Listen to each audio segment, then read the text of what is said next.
You're listening to The World at 8 with Lynn Mozart.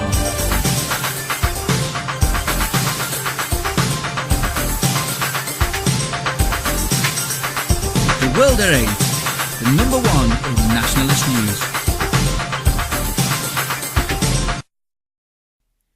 Highlights of the news today, Friday the 11th of October 2013. Chigwell paedophile handed suspended sentence by Judge Greenwood. MI5 chief warns British public of terror threat. Terrorism is no longer over there, it's here. Italy, over 3/5 of families cut food spending in January to June. Italy is set to pass EU migrant directive to meet European Union's Directive 51. French farmers committing suicide every 2 days. 3 million Spaniards now live in dire poverty, says Caritas. Nick Griffin MEP, who today talks about the EDL and more. Syria rebels execute a civilian, says Human Rights Watch. From Egypt the message is Obama, keep your aid. Thought for the day, our youths and the great cultural divide. And finally, a fond remembrance or the eternal flame. UK news. Chigwell paedophile handed suspended sentence by Judge Greenwood. A paedophile convicted of repeated sexual activity with a child has walked free from court. Simeon Osen, 52, of Forest Lane in Chigwell, pleaded guilty to 4 counts of sexual activity with a girl aged between 13 and 17, 3 counts of making indecent images of a child and 2 counts of possessing extreme pornography. All offences took place between September 2010 and February this year. Judge Greenwood handed Osen an 8-month suspended sentence on Monday this week at Harrow Crown Court. World at 8 comments. Osen is from the Jewish community and all are up in arms over the non-existent sentence. The day after the sentencing, another convicted paedophile, Neil Wilson, who had pleaded guilty to similar charges to Osen, had his sentence changed by the Attorney General from a suspended sentence to a 2-year jail sentence. The victim's aunt said, "The change in Neil Wilson's sentence has given us hope. We're going to look into the process that was used in his case to see if anything can be done." MI5 chief warns British public of terror threat. New intelligence agency boss says thousands of Islamic extremists see the British public as a legitimate target. Making his first speech as the head of Britain's intelligence agency, MI5, Andrew Parker said there are thousands of Islamic extremists living in the UK who see the British public as a valid target for attack. According to a BBC report, the new head of MI5 also said Islamic terror had become more complicated to track than ever before. It remains the case that there are several thousand Islamist terrorists here who see the British public as a legitimate target, Parker was quoted as telling a London gathering. World at 8 says, "We in the BNP told them this years ago. Perhaps we should all get jobs as consultants on the terror threat. It's going to happen very soon that they start killing us again, and moreover their reasons will be accepted by the vast majority of sheeples and even the victims' families." Terrorism is no longer over there, it's here. Terrorism is no longer over there, it's here, according to a security expert. Dr Sally Leavesley told ITV's Daybreak terrorists were frequently fighting abroad in countries like Syria and Afghanistan, learning the trade and then returning to England. Dr Leavesley was speaking after the head of MI5, Andrew Parker, went on a blistering attack against Edward Snowden and The Guardian for exposing America and Britain's mass surveillance programme. It's quite interesting because Parker, talks about why we have to live without fear, and it's why he tries to dull down the statements that he is making, because he is really telling us we have to expect this. But he is also saying that it is so unpredictable that they can't tell if they're going to be successful against these attacks. European news. Italy, over 3/5 of families cut food spending in January to June. A total of 62% of families in recession-hit Italy slashed their food spending in the first half of the year, and over 6.5 million families shopped in discount supermarkets to make ends meet, according to data compiled by the Italian Agricultural Producers Confederation. Food expenditure fell to 1.8% in Italy from January to June, and household spending declined 1.7% over the period as the 2-year-long recession dragged on. Today the food Italians are eating is strictly low cost, the Confederation said. Households have cut the quality as well as the quantity of what they eat, it's noted. It's urged a cut to VAT sales tax, which the government raised to 22% this month. in order to reverse crumbling Italian consumer demand. The recent VAT hike will cost households €200 to €300 each annually, according to the Confederation. Italy is set to pass EU migrant directive to meet European Union's Directive 51. Governments say migrants will have longer-term protections. Some migrants, such as the survivors of last week's shipwreck off the Italian coast, will be granted longer-term residency permits and will let them work and study in Europe, the Cabinet said in unveiling a decree Wednesday. The decree meets the European Union's Directive 51. Italy faced infraction proceedings because it had not enacted the directive.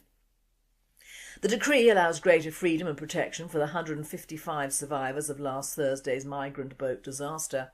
The permit also gives the survivors mobility rights within the European Union so they can study or seek work in countries beyond Italy. The survivors have been facing formal investigation as undocumented migrants, a criminal offence under Italian law. World at 8 states. I'm sorry, but I cannot make hypocritical noises over this one. Despite the deaths, these people know the risks they take, and now the EU is waving a green flag to all the would-be migrants taking these risks and handing them benefits on a platter, when in fact the survivors should all be deported back. French farmers committing suicide every 2 days. French farmers are committing suicide every 2 days, according to the first official survey on this issue released Thursday. Carried out by the National Institute for Health Control, the survey logged 500 suicides amongst farmers during 2007 to 2009, equal to an average of 166 suicides a year. Of these, 417 men and 68 women aged 45 to 64, most of them dairy and cattle farmers, took their own lives.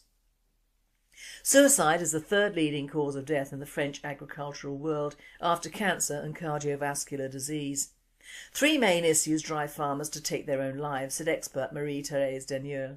These are increasing social isolation, the economic crisis and an increase in government inspections and administrative burdens.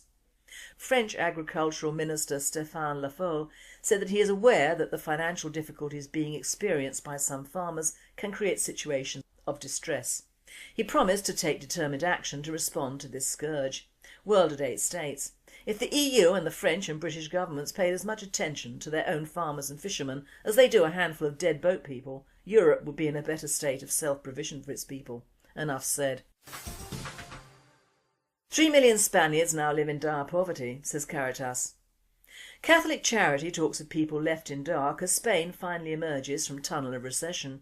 After 5 years of crisis, more than 3 million Spaniards are now living in dire poverty, as defined by monthly income of under €307, according to a report by charity organisation Caritas. Caritas' Living Conditions Survey, which is included in the organisation's Social Reality Observatory for 2012, shows that the percentage of the population now living below the breadline has almost doubled from 3.5% in 2007 to 6.4% last year. Belly of the Beast. I now hand you over to Nick Griffin, MEP, who talks today about the EDL defections and more.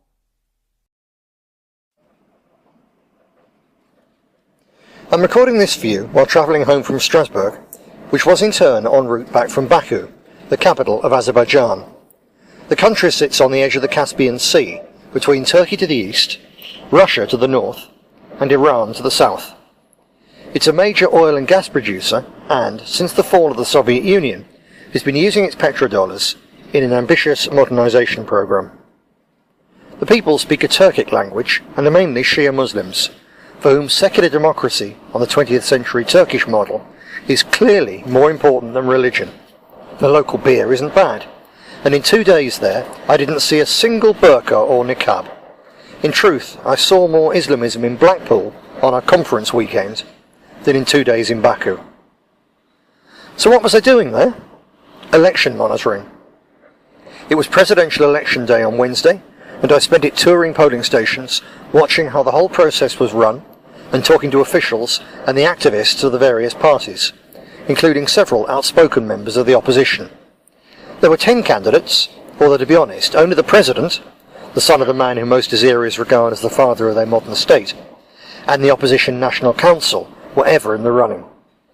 Once again, though, I watched as yet another supposedly somewhat totalitarian state delivered an election which was several times more democratic, more transparent, more fraud-proof and more honest than the sorry farce we have foisted on us every time in Britain.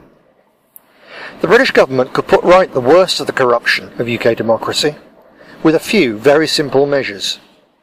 To guarantee all parties equal access to broadcast media during the campaign, tie voter registration to national insurance numbers, insist on voters bringing photo ID to the polls, restore the postal vote as something only for the very sick and the very old, have election officials drawn from a cross-section of locally active parties rather than appointed by the clique that runs the local council, have the serial numbers on ballot papers cut off as they're issued to voters so that the ballot is genuinely secret, install webcams covering the issue of ballot papers and the ballot boxes themselves in all polling stations, use only secure tamper-proof ballot boxes, make it illegal to store uncounted ballot papers overnight, and give party representatives the right to stand near ballot papers at all stages of the count, rather than only in stages 1 and 2, as is the case in Britain at present. The length of that non-exhaustive list, by the way, should give you some idea of just how bad the UK system is, especially when you consider that every one of the radical proposals I've just put forward is already how they work in Azerbaijan. Incidentally, the president won by a landslide. He's the genuinely popular son of a revered father, and even the OSCE monitoring team, who were desperate to cast aspersions on the victory of an ally, President Putin, had to admit that the result was genuine. I hope to be able to get a team of experienced monitors to come to Britain in a forthcoming election and see for themselves and report on just how rotten the present system really is, and thus to begin to provide the pressure that's needed to change it. That's one of the reasons I, from time to time, take part in monitoring elections in these faraway places. In the meantime, all I can say is that the techniques we developed in the British National Party in recent years, particularly voter registration and postal vote drives, coupled with attending postal vote opening sessions and putting our own seals on ballot boxes, do overcome the most blatant abuses of the system by corrupt Labour councils. The electoral process is still open to us, and we can still win. But it's only going to produce victories if these techniques are applied with iron discipline and relentless grassroots activism. While in Baku, I did get to see the lovingly restored, pre-Islamic fire worship temple complex, which was built by ancient Hindus or Zoroastrians in the long-gone days when, as 3 separate locals told me, quote, "We hadn't been forced by the Arabs to become Muslims, and when most of our people still had blonde hair and blue eyes," unquote. The complex, the only one of its kind anywhere in the world, was built around 7 eternal flames, stone outcrops where natural gas came to the surface without any human intervention and caught fire untold centuries ago. The Soviets took so much of the gas that the flames went out in 1969, but today they're powered by gas piped from one of the nearby boreholes that's still in operation. It's a good job this fantastic piece of world heritage isn't in Saudi Arabia, Pakistan or Afghanistan, or some gang of Wahhabi crackpots would blow it up like they did those magnificent statues of the Buddha. As I found in Syria, a visit to a predominantly Shia country really highlights the extent to which the root of Britain's massive Muslim problem is the harsh, desert Salafist fundamentalism being promoted not by a handful of isolated extremists, as Tommy Robinson is now trying to tell us, but by millions of pounds being poured every year into many hundreds of mosques and madrasas in occupied parts of Britain by the Wahhabi fanatic allies of David Cameron and co. from Saudi Arabia and its fellow Gulf oil dictatorships.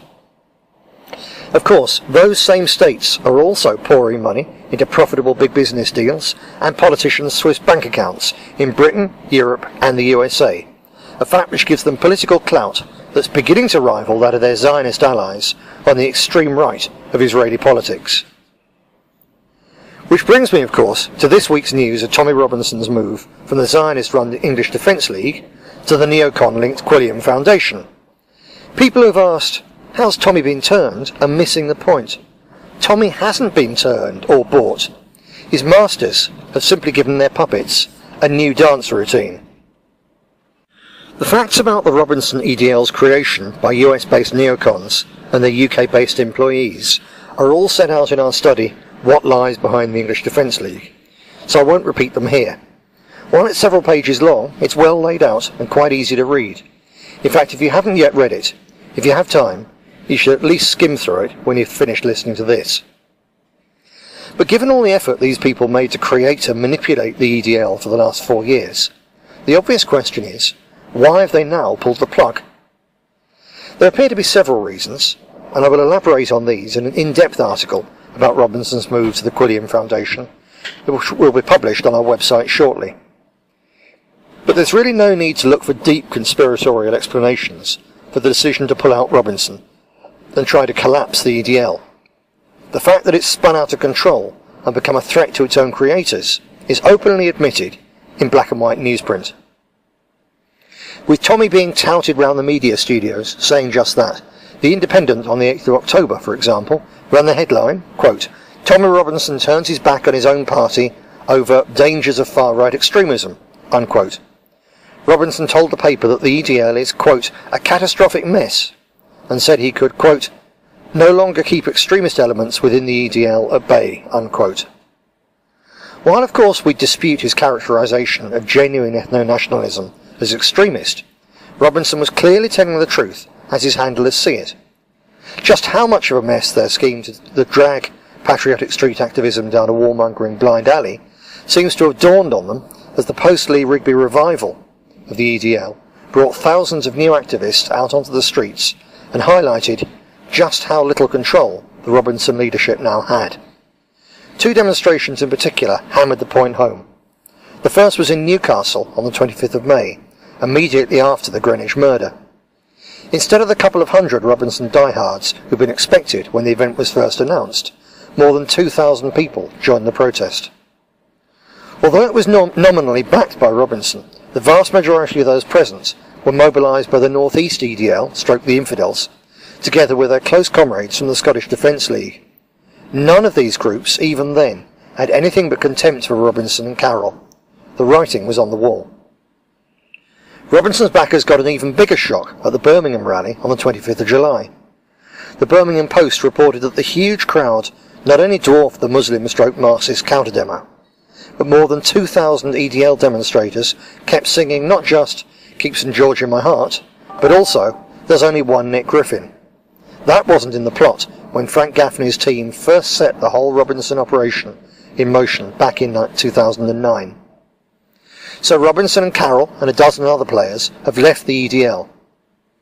But because their Zionist puppet masters had told them to, not because they sold out to the Muslims. That is, however, how his apparent U-turn has been perceived by many former followers. As a result, we're now going to see chaotic squabbling within the EDL's ranks, probably combined with frantic jockeying for the leadership of both the EDL and the broader street counter-jihad movement. Some of the more serious-minded people who've been involved, and a number of them are very serious-minded, decent patriots, will now join, or drift into our ranks and our political struggle. Local BNP branches should be going out of their way to find and win over these people, because the path to nationalist political unity runs through the British National Party. As even the BBC acknowledged when reporting Robinson's move, no one else but us is even in the game now. Others will want to stay with the street protests, and I have to say, good luck to them. While it may look a bit rough and ready at times, it's been good to see so many previously non-political people standing up and getting involved for what's right. It will be even better if whatever successor emerges, like a phoenix from the ashes of Frank Gaffney's EDL, is run by Englishmen, and has the courage to stand up for the English folk community and traditional British values, instead of fawning over token Muslims and spotty adolescent homosexuals, and taking orders from a gang of Jewish fascists so extreme that they're even banned from Israel. Whose streets? Our streets. That's the slogan. So the first thing that all those who want to continue the struggle that Robinson has now very visibly betrayed should do is sit down and talk together about how they're going to turn that slogan into reality. Banning the militant gay lobby's rainbow flag and the Zionist Star of David, as well as the swastika, would be a very good place to start. Thank you, Nick. As usual, you approach from a controversial angle and give us all food for thought. World news. Syria rebels executed civilians, says Human Rights Watch. Rebel forces in Syria killed as many as 190 civilians and seized more than 200 hostages during a military offensive in August, Human Rights Watch says. A report by the US-based group says the deaths occurred in villages inhabited predominantly by members of President Bashar al-Assad's minority Alawite sect near the coastal city of Latakia. It said the findings strongly suggest crimes against humanity were committed. The group has previously documented atrocities by pro-government forces. The report calls on the UN to impose an arms embargo on all groups where there is credible evidence of their involvement in war crimes. World at 8 comments. Let's see how far the UN explores this one then. The reports will be on a postage stamp as it is the rebels being accused. From Egypt, the message is Obama, keep your aid. A US decision to curtail military and economic aid to Egypt to promote democracy may ultimately backfire, pushing Cairo to seek assistance elsewhere and giving Washington less leverage to stabilise a country in the heart of the Middle East. Washington faces a dilemma in dealing with its major regional ally. Egypt controls the Suez Canal and has a peace treaty with neighbouring Israel, but its army overthrew the first freely elected president, Islamist Mohamed Morsi, in July. The United States said on Wednesday it would withhold deliveries of tanks, fighter aircraft, helicopters and missiles to Cairo, as well as $260 million in cash aid to push the army-backed government to steer the nation towards democracy. Egypt's government, the second largest recipient of US aid after Israel, said it would not bow to American pressure. The country's military, which has been leading the crackdown against Morsi's Muslim Brotherhood, can afford to be even more defiant. Thought for the day: our youths and the great cultural divide. Multiculturalism has had the desired effect on at least 3 generations of our children in this country, and none so glaring as the way the latest generations speak. Aided by trashily written magazines for the girls and none-speaking computer games for the boys, where is the example of how to communicate? If these children, or kids as we refer to them nowadays, don't have parents who speak to them at all in English as it was spoke, they will speak in a dialect more suited to the West Indies or some parts of the States than the Queen's English. As for some of this cheap penny dreadful printed crap that wouldn't have passed as toilet paper 20 years ago, some of which has found its way to our local quack surgery, which is where I acquired a little gem of cultural heaven this week, called Pick Me Up at 68p, which is just over the old 5 shillings and is certainly not worth it. It contains all the liberal and diversity-ridden crap that seems to appeal to young girls nowadays, going from I had my rapist baby, note the rapist was white, through the odd partnership of a couple of oddbods, a girl who looked Filipino who had been born a man but was living as a woman, and a man who was born a woman but was living as a man. And to cap it all, the original woman-man is having babies. Yup, I'm in a muddle with that one as well. What an example to our youth. Cap it with a young woman who works in the West Indies, takes in an exotic stranger and is of course strangled. To finish off the select fashion supplement showing the ideal outfit for our youth, a scrawny girl in very short shorts, boots and a jacket. I must have one now, the shorts that is, not the girl. My point being, the dumbing down of generations is culminating in a strange outcrop of beings who sound worse than they look, if possible. I took a sojourn in Farnham for coffee this week, and it being the last of the really hot sunny days, we sat outside. Oh, the luxury. Unfortunately, the blissful silence was broken by a group of what I believe were uni students, and what a bunch they were. They would have gladdened the hearts of the UAF and now the EDL to no end. We had a black guy of indeterminate sexual gender who was speaking in patois speak with almost a lisp, and 3 girls, one of whom was loudly unintelligible with a heavy UK regional accent, another who sounded like a cheerleader but didn't have the looks or the US vowels, and the remaining one who shouted for the home counties, but still with the like before and after every word. After a barrage of around 20 minutes of this prattling they left and the world went quiet. Now we know to avoid any town anywhere that boasts a second-rate college laughingly called uni, because they are the cultural feeding grounds of diversity and the school of common purpose. My youngest went to Farnham, or University of Surrey as it's called, and it was the most miserable time of his life, and he left after a year, but since then it has obviously got worse. My point being, if so-called students are speaking in lingua franca, what hope is there for the ones stuck on sink estates or on the outskirts of heavily enriched enclaves? None, but that doesn't worry the establishment or the government, because the vast bulk of MPs and even the less rated officials send their children to private education, as indeed for a time I was able to. It wasn't for the snob appeal, it was to give them a work ethic in life and a chance. But looking at the present education system and the intakes of ethnic pupils in many areas of the UK, it's easy to see why being white and cultured is not a thing for our middle or lower class youth to aspire to anymore. In the dumbing down, the establishment have not only taken away any form of self-pride from the lower class children, but have encroached on middle class families as well, and now most are speaking like Ali G on a bad day and all are shouting. The trend for this is starting with children as young as 10, and believe me, the way a 10-year-old speaks will stick with them the rest of their lives. Even when hopefully all this mixed dialogue is old-fashioned, they will still speak like a person from the third world or worse. And why? 2 reasons. One is the English way of speaking is not being promoted in the average comprehensive because few of the teachers and even less of the pupils speak Queen's English themselves, either at school or in their homes. Secondly, if the youngster is white, he or she will not get the help that is offered from so many groups to black, Asian and other children of colour to make their way in the world. The young white adult, mainly male, will be depressed further and will be unemployable in the Britain of the future. Unless of course we all end up multicoloured and multi-speaking, which although a Labour Marxist dream, simply will not happen. And even if it does, they will still need to be able to communicate with each other. In the ITV programme on regional accents it was hilarious. They didn't take into account the awful Jamaican speak, but concentrated on English accents. One taxi driver blamed the bias against the Liverpudlian accent as because of the Hillsborough disaster, and I nearly fell off the sofa. No matey, it's because the Liverpudlian wine is frankly bloody awful to listen to and always has been.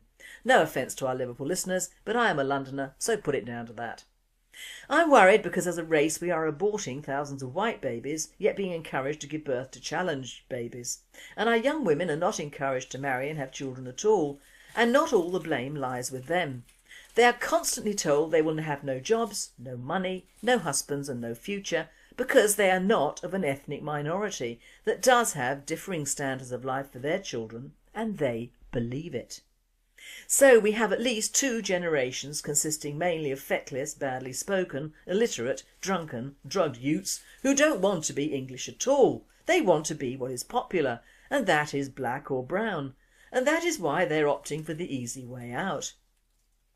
Not standing up for themselves or their country, many just seem to fade away into the crowds, don't they? So thanks to the media and TV, white is out and black is in, because of course propaganda tells them this. It's all on the television and the press. Mixed race partnerships, mixed sex partnerships, mixed race babies, fake tans, tattoos out of the wazoo and sometimes up the wazoo, and an ugly form of speaking that makes the average Brit want to slap 'em upside the head. Or be a Dalek and exterminate. I'm wearing my Davros hat today, obviously. This is what massive immigration has done together with the very clever think tanks and media. The people who used to call it a plot against Britain were laughed at 50 years ago, but no longer. They, Enoch and Winston, were right. It is a plot and it massacred millions in its name, and it's called Marxism, alive and well in England today. Where else could a leafy suburb previously known as Kingston-on-Thames be renamed unofficially Kingston, Jamaica? Only here, but hopefully not for long. And finally, a fond remembrance, or the eternal flame. 2 women friends had gone out for a girls' night out. Both were very faithful and loving wives. However, they had gotten over-enthusiastic on the Bacardi breezers. Incredibly drunk and walking home, they needed to pee, so they stopped in the cemetery. One of them had nothing to wipe with, so she thought she'd take off her panties and use them. Her friend, however, was wearing a rather expensive pair of panties and didn't want to ruin them. She was lucky enough to squat down next to a grave that had a wreath with a ribbon on it, so she proceeded to wipe with that. After the girls did their business, they proceeded to go home. The next day one of the women's husbands was concerned that his normally sweet and innocent wife was still in bed, hung over, so he phoned the other husband and said, These girl nights have to stop. I'm starting to suspect the worst. My wife came home with no panties. That's nothing, said the other husband. Mine came home with a card stuck to her behind that said, "From all of us at the fire station, we'll never forget you." You've been listening to The World at 8. Don't forget it is the first day of the Euro Election 2014 fundraiser tour, starting Saturday in the evening in the southwest region and Sunday lunchtime in the southeast. Nick Griffin MEP is the guest speaker. I'm Lynn Mozart, and I and the team at World at 8 and Radio Britain wish you all a very happy and a very safe weekend.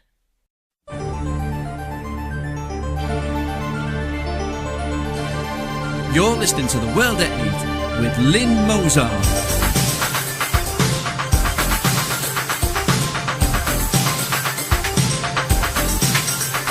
The World at 8, the number one in nationalist news. Highlights of the news today, Friday the 11th of October 2013. Chigwell paedophile handed suspended sentence by Judge Greenwood. MI5 chief warns British public of terror threat. Terrorism is no longer over there, it's here. Italy, over 3/5 of families cut food spending in January to June.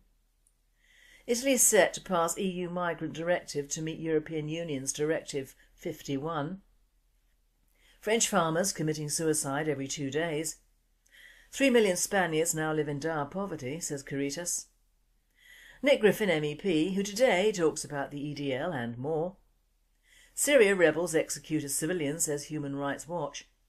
From sent in Italy from January to June, and household spending declined 1.7% over the period as the 2-year-long recession dragged on. Today the food Italians are eating is strictly low cost, the Confederation said. Households have cut the quality as well as the quantity of what they eat, it's noted. It's urged a cut to VAT sales tax, which the government raised to 22% this month, in order to reverse crumbling Italian consumer demand. The recent VAT hike will cost households €200 to €300 each annually, according to the Confederation. Italy is set to pass EU migrant directive to meet European Union's Directive 51.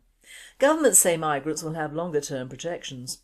Some migrants, such as the survivors of last week's shipwreck off the Italian coast, will be granted longer-term residency permits and will let them work and study in Europe, the Cabinet said in unveiling a decree Wednesday. The decree meets the European Union's Directive 51. Italy faced infraction proceedings because it had not enacted the directive. The decree allows greater freedom and protection for the hunger over there, it's here, according to a security expert. Dr Sally Leavesley told ITV's Daybreak terrorists were frequently fighting abroad in countries like Syria and Afghanistan, learning the trade and then returning to England. Dr Leavesley was speaking after the head of MI5, Andrew Parker, went on a blistering attack against Edward Snowden and The Guardian for exposing America and Britain's mass surveillance programme. It's quite interesting because Parker, talks about why we have to live without fear, and it's why he tries to dull down the statements that he is making, because he is really telling us we have to expect this. But he is also saying that it is so unpredictable that they can't tell if they're going to be successful against these attacks. European news. Italy, over 3/5 of families cut food spending in January to June. A total of 62% of families in recession-hit Italy slashed their food spending in the first half of the year, and over 6.5 million families shopped in discount supermarkets to make ends meet, according to data compiled by the Italian Agricultural Producers Confederation. Food expenditure fell to 1.8%. In Egypt, the message is Obama, keep your aid. Thought for the day, our youths and the great cultural divide. And finally, a fond remembrance or the eternal flame. UK news. Chigwell paedophile handed suspended sentence by Judge Greenwood. A paedophile convicted of repeated sexual activity with a child has walked free from court. Simeon Osen, 52, of Forest Lane in Chigwell, pleaded guilty to 4 counts of sexual activity with a girl aged between 13 and 17, 3 counts of making indecent images of a child and 2 counts of possessing extreme pornography. All offences took place between September 2010 and February this year. Judge Greenwood handed Osen an 8-month suspended sentence on Monday this week at Harrow Crown Court. World at 8 comments. Osen is from the Jewish community and all are up in arms over the non-existent sentence. The day after the sentencing, another convicted paedophile, Neil Wilson, who had pleaded guilty to similar charges to Osen, had his sentence changed by the Attorney General from a suspended sentence to a 2-year jail sentence. The victim's aunt said, "The change in Neil Wilson's sentence has given us hope. We're going to look into the process that was used in his case to see if anything can be done." MI5 chief warns British public of terror threat. New intelligence agency boss says thousands of Islamic extremists see the British public as a legitimate target. Making his first speech as the head of Britain's intelligence agency, MI5, Andrew Parker said there are thousands of Islamic extremists living in the UK who see the British public as a valid target for attack. According to a BBC report, the new head of MI5 also said Islamic terror had become more complicated to track than ever before. It remains the case that there are several thousand Islamist terrorists here who see the British public as a legitimate target, Parker was quoted as telling a London gathering. World at 8 says, "We in the BNP told them this years ago. Perhaps we should all get jobs as consultants on the terror threat. It's going to happen very soon that they start killing us again, and moreover their reasons will be accepted by the vast majority of sheeples and even the victims' families." Terrorism is no longer over there, it's here. Terrorism is no longer